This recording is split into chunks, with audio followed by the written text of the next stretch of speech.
Students हमारी unit जो अगली है 8, जो उसका नाम है थर्मोडायनेमिक्स। अभी तो हम थर्मोमेट्री पढ़ रहे हैं, लेकिन जब हम टेम्परेचर स्टार्ट करेंगे तो उसमें एक शब्द आएगा। टेम्परेचर को समझाना होगा मुझे आपको कि टेम्परेचर बला क्या है। समझाने के लिए एक शब्द आएगा, थर्मोडायनेमिक सिस्टम। सो बेहतर होगा कि थर्मोडायनेमिक्स नहीं भी पढ़ रहे हैं अगर अभी हम, चैप्टर ही नहीं चल रहा है, वो यूनिट ही नहीं है, फिर भी एक बेसिक जानकारी मिल जाए कि थर्मोडायनेमिक्स का मतलब क्या होता है। तो थर्मोमेट्री चैप्टर स्टार्ट कर दिया मैंने। थर्मोमेट्री, इसमें पहला शब्द आता है थर्मोडायनेमिक्स। इसका मतलब क्या है? Thermodynamics it is a branch of physics. Physics तो नहीं बोलूँगा, साइंस बोलूँगा। Branch of science which deals with interrelation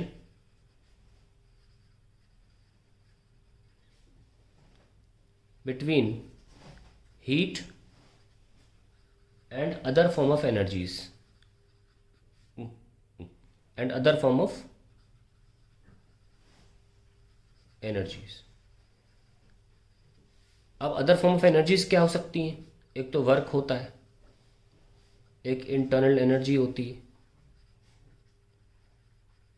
ये है other form of energy. Heat का वर्क से और इंटरनल एनर्जी से क्या कनेक्शन है, ये हम थर्मोडायनेमिक्स की ब्रांच में पढ़ते हैं। In other words we can also say that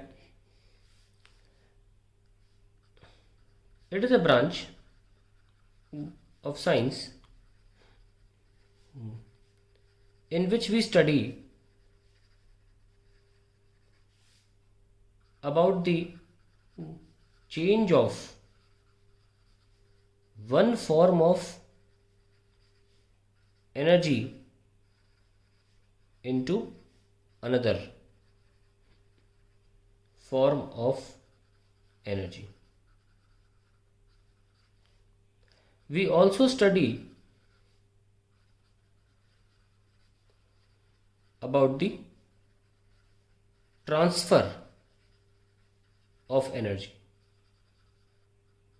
तो बेसिकली क्या क्या बोलना चाहता हूँ, थर्मोडायनेमिक्स का मतलब क्या हुआ? Inter relation between heat and other form of energy, जैसे कि वर्क एंड इंटरनल एनर्जी। एक थर्मोडायनेमिक्स का मीनिंग ये होता है कि इनके बीच का कनेक्शन क्या है। हीट, वर्क और इंटरनल एनर्जी तीन अलग चीज़ हैं, क्या कनेक्शन है इसके बारे में हम पढ़ते हैं। दूसरी बात हमने क्या बोली? It's about study of change of one form of energy to another. ये भी थर्मोडायनेमिक्स डील करता है इन अदर वर्ड्स, क्योंकि अगर आप कनेक्शन पढ़ रहे हो तो उसका मतलब यही हुआ कि हीट का वर्क में कन्वर्ट कैसे हो रहा है, हीट और वर्क का इंटरनल एनर्जी से क्या कनेक्शन है। तो वही यहाँ पे दूसरी बात हमने अलग तरीके से इसी बात को बोलने की कोशिश करी है। या तो आप बोल लीजिए relation between heat, work and internal energy, या आप बोल लीजिए change of one form of energy to another, और ultimately finally we are talking about nothing but transfer of energy. और यहीं पे टेम्परेचर का बहुत बड़ा रोल होता है, जिसको अब हम डील करेंगे। तो अगर मैं थर्मोडायनेमिक सिस्टम बोलूँ तो एक ऐसा सिस्टम है जहाँ हीट, वर्क और इंटरनल एनर्जी आपस में रिलेटेड है। बस इतना ही आपको जानकारी रखनी अभी के लिए। तो थर्मोडायनेमिक्स या थर्मोडायनेमिकल सिस्टम जो होता है उसमें उसका मतलब ये है कि ट्रांसफ़र ऑफ एनर्जी हो रहा है वन फॉर्म टू अनदर। अक्सर दिस ट्रांसफ़र ऑफ एनर्जी, यानी कि एनर्जी का यहाँ से उठा के वहाँ चले जाना, इज़ अकम्पनीड मतलब जब ट्रांसफ़र होता है तो कुछ होता है क्या, इज़ अकम्पनीड बाय राइज या फॉल ऑफ टेम्परेचर।